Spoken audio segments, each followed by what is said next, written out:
So the next question is virtually every force that we can think of have their origin in. तो generally सारे forces electromagnetic होते हैं जो हम daily life में encounter करते हैं, तो first will be correct. Next is origin from electromagnetism exist in friction, chemical forces, forces describing processes in living cells, तो इसमें ऑल आ जाएगा. Fourth will be the correct option. Next is electromagnetic force is one of the fundamental forces on nature, तो first is आ जाएगा.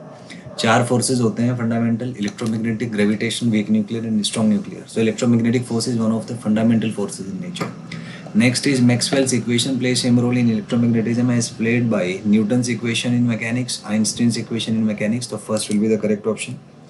Next is Maxwell argued that light is an electromagnetic wave. Its speed can be calculated by making pure electrical and magnetic measurements, या both. So third will be the correct option. Maxwell जो थे इन्होंने जो equations दी थी अपनी, Maxwell's equation दी थी, तो उसमें लाइट को एज इलेक्ट्रोमैग्नेटिक वेव उन्होंने प्रपोज किया था, और इसका जो स्पीड है मीडियम के इलेक्ट्रिक और मैग्नेटिक फील्ड्स को मेजर करके नापा जा सकता है. So third will be the correct option.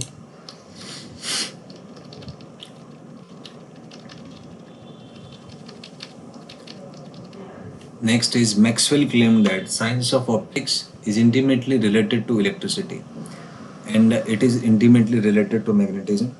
तो इसमें थर्ड आ जाए क्योंकि दोनों एक ही होते हैं. So third will be correct option here. Next is the foundation of modern technological civilisation is science of electricity, science of magnetism, both. तो बोथ विल बी करेक्ट क्योंकि दोनों पे ही डिपेंडेंट होता है.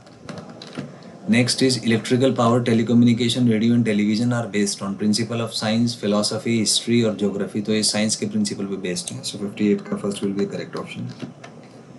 Next is charged particle in motion exert electric forces, magnetic forces, both or none. तो दोनों ही forces exist करेंगे. So third will be the correct option. Next is in a frame where all charges are at rest, forces are. तो अगर rest में हैं तो charges move नहीं करेंगे, तो सारे के सारे फोर्सेस प्योरली इलेक्ट्रिकल हो जाएंगी. तो first will be the correct option.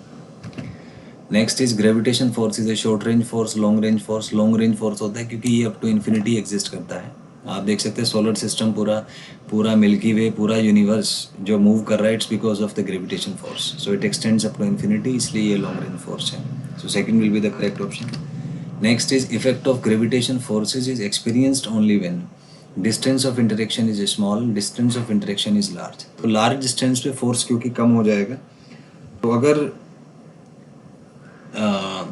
Is experienced, तो ये कह सकते हैं कि ग्रेविटेशन फोर्सेस क्योंकि लार्ज फोर्सेस हैं, लॉन्ग रेंज फोर्सेस हैं, तो दोनों ही जगह पे ये एक्सपीरियंस होंगे. सो third will be correct option. Next is electric field forces weaker then gravitation force, stronger then, तो स्ट्रोंगर होता है, करीबन 100 टाइम्स स्ट्रोंगर होता है. सो सेकंड आ जाएगा. Next is gold leaf electroscope is an apparatus to detect mass of a body. तो charge detect करने के लिए यूज किया जाता है. So second will be the correct option here.